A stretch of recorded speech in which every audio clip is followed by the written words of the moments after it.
Yes, people, what's going on? Welcome back to the channel. Hope you guys are all doing well. So we're back and we are discussing some transfer rumours linking Tottenham and Brighton with a move for Jadon Sancho. And we'll be discussing whether Manchester United should cash in on Jadon Sancho this summer or keep him at the club for a little bit longer.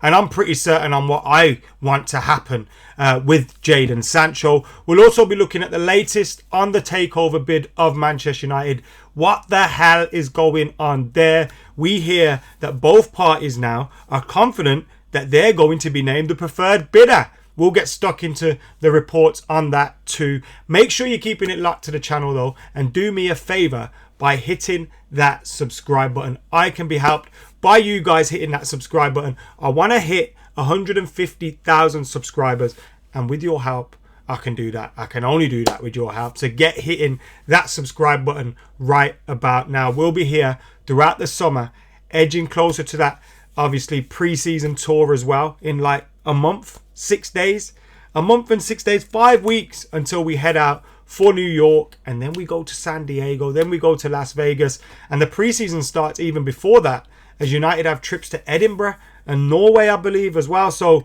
not long until that all kicks off. Also, we got transfer reports, all those kind of things ahead of the new season. So make sure you're keeping it locked by hitting that subscribe button. Right then, let's get stuck into just what the hell's going on with Jadon Sancho. We've heard a few reports, and we have heard that Tottenham have registered an interest in Jadon Sancho in the midfield. They've registered their interest in the midfielder ahead of a transfer window. It's reportedly that a £50 million bid could be in the works as Ange Postecoglou looks to start his rebuild as Tottenham manager.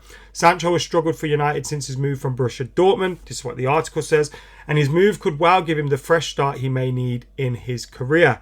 The Mail say it's one to keep an eye on. And there's been a few other reports as well, local reports as well, to Brighton, saying that they are interested in him ahead of their European run. Now, for me, I think you have to take all these reports with a pinch of salt, obviously.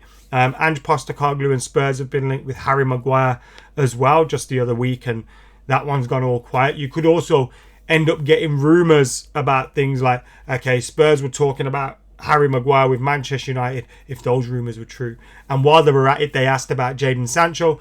They were immediately rebuffed by Manchester United, but then this article comes out that they registered an interest in him. Those kind of things can happen, in the world of football and the way these rumours are generated. Sometimes they're just pure nonsense as well. But in terms of Jadon Sancho, look, I think Manchester United should keep a hold of him. Even if there was an offer from Tottenham Hotspur, I think you keep a hold of him. Look, I don't think he's lived up to the expectations that we had of Jadon Sancho when he arrived, but I do think he's done better this season. Towards the back end of the season, I think he did better.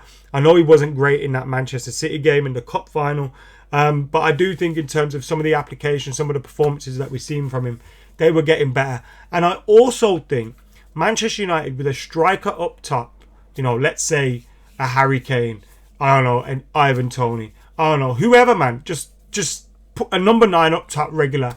I think Jadon Sancho could build a relationship with them, and he's one of those wingers that we have, in my opinion. When you look at Anthony, he likes to take people on, cut in and shoot. Marcus Rashford, 30 goals plus, so totally, bro, go for your goals, you know what I mean? You're one of the players that can do that, but he's more of a goal scorer than a creator from that wide position. And Jadon Sancho, really, Garnacho does create as well, but he's one of those that's always looking for a pass. He's always making those passes, those short passes inside. And I just think if you put a striker with him, and we've been linked with someone like Mason Mount. Someone like Mason Mount could be fantastic in terms of giving Jadon Sancho those options that he needs in tight spaces for those quick passing and movements that he thrives off. I don't think we particularly play to a style that befits him that much. Like we saw when we got Diogo Dalot around him at time. I know it was in pre-season as well, but you get a winger that's going to go up there. He's played a lot with Aaron Wan-Bissaka at times, who rarely does that. Luke Shaw comes up to a certain point, and then he stops in line with the 18-yard box and looks to whip across him, which he's very good at. But he's not going to get to the byline either all the time. And I think you just need a fullback that can build a relationship with him and get players that can play that quick passing movement. And you get the best out of Jadon Sancho. I think people read into too much body language and all these types of things. It was a difficult move for him coming from Germany to Manchester United. With all the hype around him, with the price tag around him. It's been a difficult readjusting period. But I would not give up on Jadon Sancho just yet. And I definitely wouldn't sign him to someone like Spurs. Personally, that's just me. Because I still think he can do something for Manchester United, particularly with Erik ten Hag at the team. Now, if Erik ten Hag's seen something in him and he's gone, look, it's just not going to work for me, then, all right, maybe you have to adjust accordingly. But for me, I think the manager can get something out of him, and I think he will. And I think the more Manchester United improve, and the more that, we have a midfield that retains the possession, holds on to possession, links up play and all that, Jadon Sancho is going to be better. He would have suffered when Eriksen got injured and all those kind of things as well. So, yeah, I think Jadon Sancho, we should keep hold of him. But I know I'm going to be, maybe not in the minority, but there's going to be a very split crowd on this, for sure. We also hear the latest on the potential takeover now.